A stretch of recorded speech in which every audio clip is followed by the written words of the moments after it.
Welcome to You Rise Me Up, a podcast about Asian Europeans from all walks of life. I'm your host Ching, a German-born Chinese. Today I have with me James Song, a British-born Chinese founder and figurative artist with a background in product design, business development, and venture capital. He's currently based in Berlin, working on a new venture for the creator economy and selling his art on the side. I met James as part of a new group for Asians in tech here in Berlin. But what drew my attention to him really was his art. Because being in the Berlin startup bubble, there are lots of people with their own ventures. But James is actually the first and only Asian European I've met that creates art and sells it too. It is a pleasure for me to welcome him on the show. James, do you want to introduce yourself? Yes, sure. And by the way, thank you for having me. So how I like to explain myself, because, these days you can click on someone's LinkedIn and figure out most of their life. So I won't tell you what you can already read. I will instead tell you a story of my childhood that should summarize me, and then LinkedIn can fill out the blanks. So a story I like to tell is when I was at primary school, so when I was in England, I used to love doing one thing, and I used to draw comics, and then I used to sell them for 20p. The idea there is this activity really summarizes who I am, in the sense that I love being creative, drawing, but also I love business and I love selling. And these kind of two things, they're always there. Wow, it sounds like you were super commercial from a very young age. How did you actually get started with it, and what inspires you? I read on your website that you feel really inspired by the human body, but what exactly is it about the human body that inspires you? I think there's a lot to unpack there. And, all the questions I ever get asked in life, I try and boil it down to something simple. So with the art piece, it's like, number one, why I do art. Number two is what am I doing? And then how am I doing it? So the why has changed over time. And as I got older, I kind of appreciated more and more the why I do art. Why I do art is fairly simple. It's just I get to express myself. There's no activity in my life that I feel more present in. It's like a meditation. So that's like why I do it. It's just a form of expression and a peaceful moment for myself. What do I do? It's like, as you said, like human bodies. And I nicked this quote, but it's appropriate to me. The human body is an endless reservoir of expression, in the sense that every physical body is different, and every pose, whether it's from a dance pose or something else, they're also different. So technically the possibilities are unlimited if I were to draw bodies for the rest of my life. So that's the what. The how is linked again to the beginning, where I said like this peaceful meditative side. I think there's a lot of detail in my everyday life, whether it's like waking up at a certain time, opening my laptop, answering emails in a certain structure, that when I go to art, I want the opposite of that. I want a lack of detail. I want fast. What is your creation process like? Do you draw from real life models or from imagination, for example? And why the body and not the face? I also ask myself this question, and so is my dad. My dad's like, James, you're drawing a lot of naked ladies. Why? The short answer is when I was at school, I ended up focusing on portraiture, faces. And then at a certain point, I had a struggle whereby, if you were to ask me to paint you, I would struggle because there's a self-inflicted pressure that I need to make it look like a certain way. So the portraiture topic kind of was a bit frustrating. And then I went to my first life drawing class at like 16. And it was a 78-year-old lady. I was like, what am I doing here? But I really enjoyed like the guidance of my teachers. Like I just took to it. And since then, I've been drawing bodies. When it comes to who are the people I'm drawing, it's like usually a mix depending on the period I'm in. It could be, again, like life drawing classes I've been to. It could be from online media, Pinterest, Instagram, but it can also be the relationship topic in my life. So I have drawn exes, I've painted people I've dated in the past. And it's just like, can I draw you, mate? Yeah, sure, cool, done. It's not that deep, actually. On the topic of relationships, do you draw them whilst you're dating them or afterwards as a way of processing the breakup? Yes, it's like during the dating process. Maybe it's even part of the fun of it.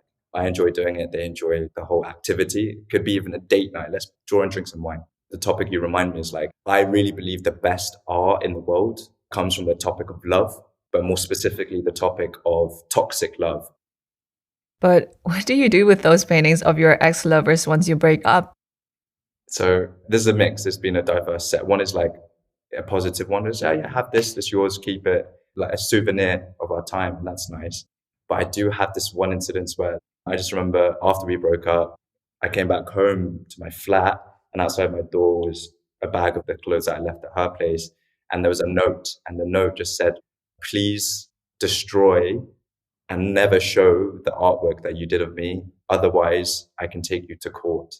And I was like, actually, technically, you cannot take me to court because, as I said earlier, and this ties in, I didn't draw your face. I just drew a human form. It could actually be anyone. But just gives you an example. The ending and the painting can end up in a different way. Since you think that toxic love in particular is a huge source of inspiration for art and art creation, do you sometimes find yourself seeking out these experiences to inspire your art? Because obviously, as humans, we know that toxic relationships are not a good thing, but now you're telling me that they're a great source of inspiration for great art. How do you approach that? I wouldn't say I seek them out intentionally. It's just if it were to happen, I embrace it. It's not like, this really toxic relationship is happening. Let's not let it affect me. Actually, I would transfer that energy into an artwork. I see. James, I was wondering, you mentioned that you always loved drawing and you used to draw comics as a child, and now you've done a range of different things before you became an artist on the side again. Has art creation been a continuous aspect of your life, like a hobby on the side all the time, or did you rediscover it at a later point? I like this question because I want to understand your version of what I'm going to say.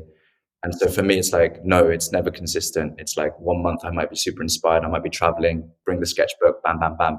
And then it might be I go back to work and I haven't picked up a pen or pencil or brush in months. And this actually happened last year. I was like, oh, really? I didn't do anything in like almost a year, really. So it comes and flows.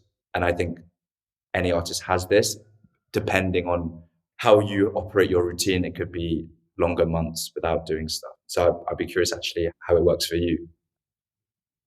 For me, it's kind of similar. Like it comes and goes. And as you know, drawing was also one of my favorite childhood hobbies. And I actually wanted to do something creative when I was younger. But then as you get older, of course, you're being told that you cannot really make money with art. So I kind of dismissed that thought of pursuing a creative career. And for a long time, I simply forgot about it. And I think it was actually my youngest sister who reminded me, because she went on to study digital design, which I thought was so cool. And then one day when we were in the stationery section of a bookstore, we talked about the fact that we both love stationery and bookstores and drawing and doing creative stuff. And she looked at me and said, "You know, Ching, when I was younger, you were actually the one who inspired me to do more creative stuff. But then you went on and studied politics. And I've been wondering, like, why did you study politics and not do something creative?" And I thought about it, and she was right. Drawing and writing were my original childhood hobbies, but up until that point, it seemed like I'd been doing anything but those two things. But it also really touched me because I didn't realize that I could inspire anyone with my hobbies, because it wasn't something that I consciously thought about, and I don't actually think I know how to draw. I mean, like you, it is a form of self-expression for me, and when I draw, I just draw whatever I observe. I don't pay attention to techniques or details, and the rawer the better. It's just whatever comes to mind or whatever I feel. And that's my experience. So now I just do it whenever I feel like it.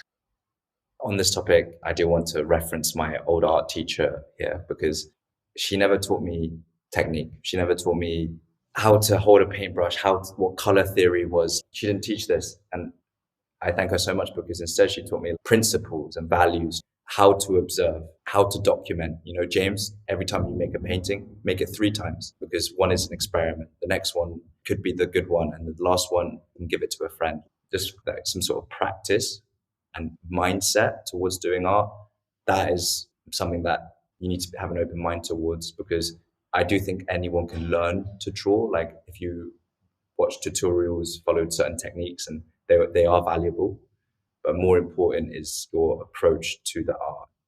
Yeah, I actually completely agree with you. I also think that anyone can learn how to draw, but if we look at art as a form of self-expression, then it really is more about your own approach to it than anything else. But James, like I mentioned, I remember being told at one point that I cannot really make money with art, and so I changed my mind about pursuing a creative career. And I was wondering if you experienced the same. When you were younger, did you think of pursuing art as a career, and how did people around you react to that?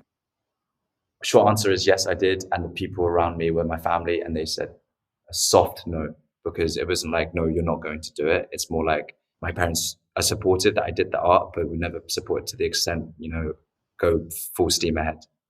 And actually, I do value that because it did make me question, do I have enough passion, confidence, commitment? Because the harder something is, the more you need to be committed. And making money in art, not just in visual, in music, in film, in photography, it's just hard. There's no set formula. It's a hard industry. But there was a definitive moment when I was like 18 going into university that summer. Just before I went to that summer, I had an end of year art exhibition with all the art students. And I remember putting on a scrappy piece of like post-it note my email, and I said, for inquiries, email me. And a couple of people did. And I ended up selling some works. And that summer I went on holiday with friends, and I was like, wow, what a nice feeling this is. I can fuel what I want to do with something that I really enjoyed doing. At that point, I had already signed up and enrolled in university. So I went into university that autumn, but still with this feeling of like, what if? And that constant what if did lead me to other directions. Me and you have this feeling of I could have. There's many other people who could have, and I will push and support those could haves into I did.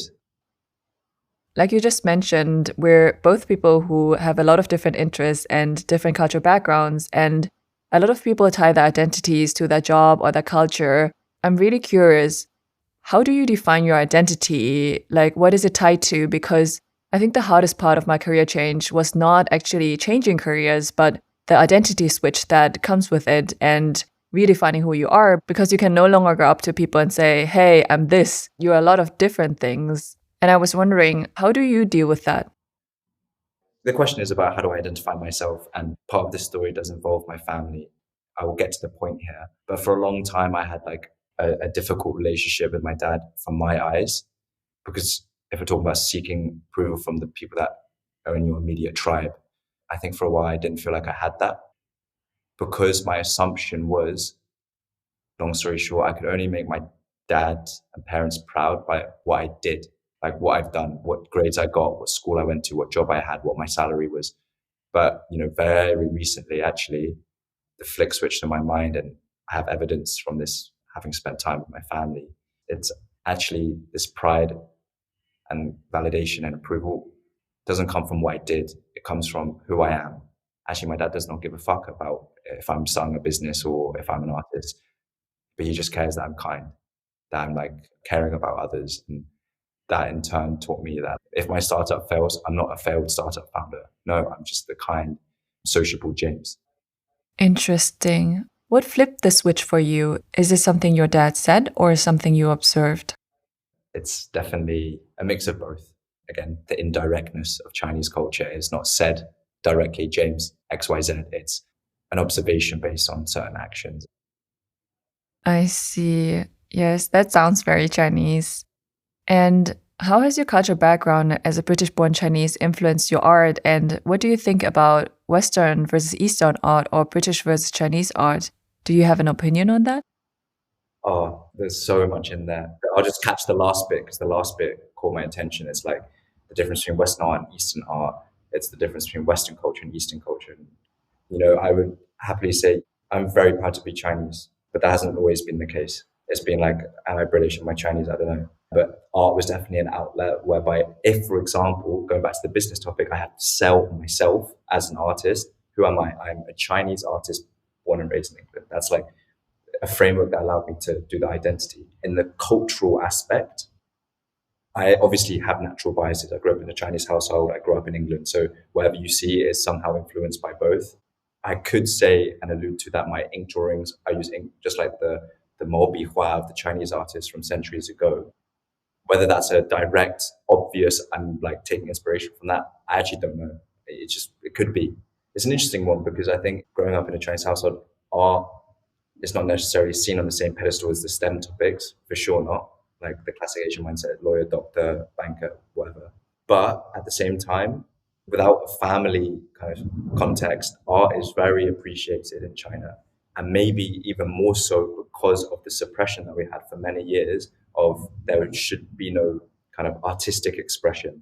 Everyone should have the same expression and no individuality. And also the money and the means to make art. I guess my parents couldn't even afford like the basics, therefore could not buy a paper and some paint. So now generationally, they'll look back and be like, I wish I did. If I can't, the next generation should be able to, and we will support them. So I think China and my cultural environment and my family are very supportive because of these reasons. Speaking of your family, what is the story here? Like, why did your family move to the UK? Because I remember that you once mentioned to me that you still have a lot of family in China, which is actually very different from me. And I would like to hear your story here. My story slash my parents' story. And I wrote a poem on this as well because it's a really, really big topic. Long story short, my parents left China for opportunity. My dad came from a kind of Nongcun, so like a rural surrounding, a farm, let's call it. He went to study. He then went to Beijing for more studies, and then he got an opportunity to study in England. And he went, and my mum came with him. So that's a very simple lineage. And then today, how it works is all of my family, except me and my sister, live in China. So all my dad's family live in Sichuan, all my mum's family live in Anhui, more or less. And then me and my sister, well, my sister lives in London and I live in Berlin. How often did you visit China when you were younger, given that you have so much family there? Quick question, where's your family from again? My family is from Zhejiang province. We're from like a town near Wenzhou. Zhejiang is the powerhouse of the Chinese economy, one of them. Yeah, it really is. But yeah, whenever we went to China when I was younger, we would always go to Hangzhou first. But I didn't actually visit my parents' hometown until much later in life. How often did you visit China when you were younger? So actually, my dad used to live in Hangzhou. And actually, this morning I drank Xihu Longjing Cha. Longjing tea from the West Lake of Hangzhou is the brand, at least.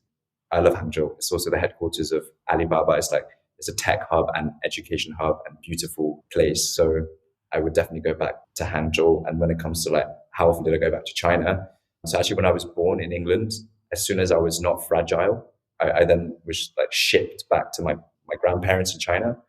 It's free childcare, right? So I just spent 2 years, I think, in China. So my first language is Mandarin, and then moved back to England. And then as a kid, I'd go back once or twice a year. Actually, during my holidays, I actually went to Chinese school. So I would finish regular school and I'd go to my dad's base and go to the local school there. But that means you're completely fluent in Mandarin, right? No, incorrect. I can speak well. My listening is, I would say, quite good. But my reading and writing is like that I don't get to practice. So you didn't learn any of your parents' dialect?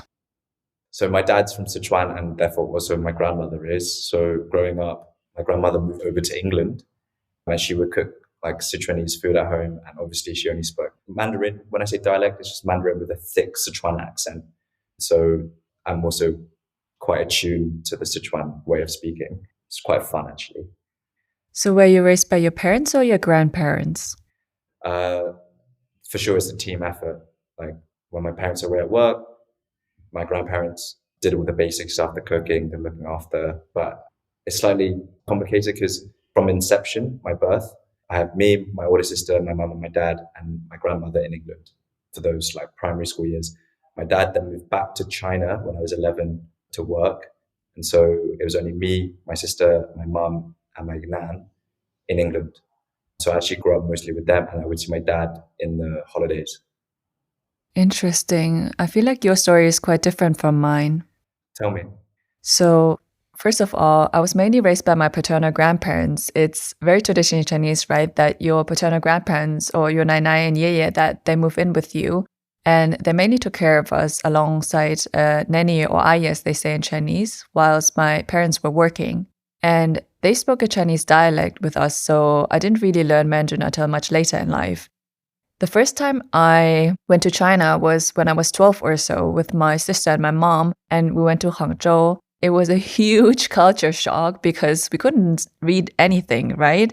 And we couldn't even understand anything. And everyone was staring at us because it must have looked really weird. Two Chinese looking girls only speaking German and not responding to you when you speak Chinese to them. Yeah. And then the first time I really started learning Mandarin was when I was 16. And I went to this newly opened Confucius Institute in Heidelberg. And I told them that I could only say like 你好 and 谢谢. So I only knew the very basics at that point. And they told me that I was too old to learn Mandarin and that I either had to study with the foreign-born Chinese primary school kids or the German kids. I took the books and I self-studied them and went back and skipped a couple of classes. And also, I did ask my siblings if they wanted to join me, but none of them did. So it was just me and some like 13, 12, 11-year-old kids with perfect Mandarin accents because their parents came from Beijing. And yeah, that is how I learned Mandarin. So yeah, growing up, I didn't really have a close relationship with China or Mandarin at all. But the best thing is, and I'm smiling now because I love that you took the initiative to dive in, unlike your siblings. And, I don't want to disrespect my sister here, but my Chinese is a lot better than hers, is what I'm trying to say, because we took the initiative to engage more. I mean, learning any language, I think step one is fall in love with the culture, and then learning the language becomes a lot easier. And for me, I obviously love China and Chinese culture, that I would, any opportunity, if I saw a Chinese person in the street, and I've done this so many times, I would just strike up a conversation in Chinese. So that's the initiative, and I really admire you for this, because you have a different relationship to China than I do. And then secondly, the funny thing is there's many, many people like us. They even have names for us. I'm a BBC, British born. You're GBC. I met an IBC, Italian born Chinese, the other weekend. And so there's many people like us. And that's a nice thing to know. Yeah, definitely. But it's also only much later in life that I realized that there are actually a lot of us. I think that's also part of the reason why I'm creating this podcast in the first place, to spread the stories of Asian Europeans, and so that the next generation, irrespective of where they grow up, that they can find people that they can relate to and stories that they can relate to. But talking about our backgrounds, since you grew up in the UK and I grew up in Germany, and comparatively, there are way more Asian people in the UK. And also when I first moved to the UK to study, that was like the first time I saw so many Chinese people outside of China. And I was really amazed. And so I would really love to hear more about your experience growing up in the UK. I think, the UK has a high percentage. I'm very curious. I've never been, but I'd love to go to Vancouver, because someone told me Vancouver, 30% of the Vancouver population are Chinese. Yeah, I've actually been. Yeah. So I'd love to go there and be like, oh my God, so many Chinese people outside of China, right? But if we're going back to England, my personal setup was like, I grew up in a more or less village town, so non-big city environment, where I was the only Chinese kid in class, this type of thing. And I would definitely say in the school years, there was like, it's not like I had the worst time. I actually had a very good time.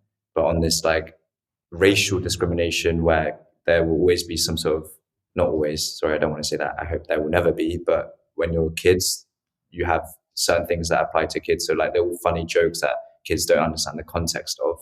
And the things that I felt as a kid actually were kind of like, I'm going to say positive discrimination, in my opinion, because they make small jokes like, oh, James, of course you're good at maths, you're Chinese. And I'm like, mate, being good at maths is epic. That's so cool. And there's already a difference in school culture from a young age, where, let's say in the UK or the West and American high school films, like the nerds kind of get picked on. That if you're smart, you're kind of not cool.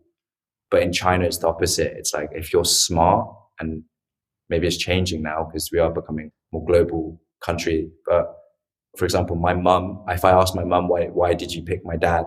My mum said, because he was the smartest boy in class. You would even get girls if you were smart, like there's just a complete difference there. And a nerd in China would be celebrated, but a nerd in the West might be bullied. So that's like already from a young age, the difference. I don't think I had too much of an extreme experience. I just subtly noticing and reflecting on it now. And then as soon as I was 18 and I moved to London, then it's like, I'm just one of hundreds of nationalities in the city. And therefore I'm part of like a global metropolitan city. I've encountered a few ignorant people on the way, and I've learned how to deal with it myself. But ultimately, I always celebrate the diversity of specifically the UK and London. Like London, I think, is the most global city in the world. And what is your view on China now? Like, how do you feel towards it now versus back in the days? And how does your experience in Germany compare to your experience in the UK? I think, if anything, I've engaged more with the Chinese side of me in Germany, in Berlin specifically, because I am both, and I'm proud to be both British and Chinese. But in Britain, obviously, the British side is very much obvious. But in Germany, there aren't as many Brits around, so I can't even like hang around, and I don't necessarily want to all the time. So then I lean into more my Chinese side, and I have far more Chinese friends in Berlin than I do in London. Something I do find, and a different topic now, is like the different Chinese around the world. Like in Britain, most of them are from Hong Kong. In continental Europe, they're mostly from specifically Wenzhou. Like every time I go traveling, I will go to a Chinese restaurant of that city, and most of them are set up by Wenzhou people. I actually once did some research on it because I was curious, and I learned that the highest proportion of Wintonese people, they actually emigrated to the Netherlands, France, and Italy. So there are not a lot of them in Germany, but it makes a lot of sense to me because I actually have Dutch-born Chinese cousins, and they grew up very differently from my siblings and I, in that they had a lot of Asian friends, and there was a Wintonese community even, and they all kind of know each other. I think it's also probably related to the fact that the Netherlands is just smaller, but statistically, it also makes a lot of sense. And what I found really, really interesting as well is that the town where my parents are from, about 50% of the population emigrated to Europe. Mad. It's a lot, right?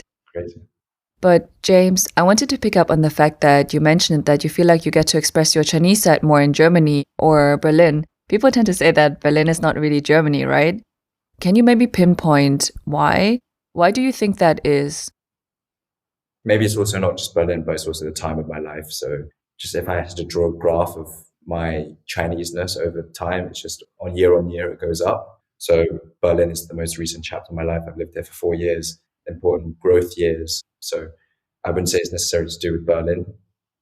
I see. Speaking of chapters of your life, do you perhaps want to briefly share like what your new venture is about?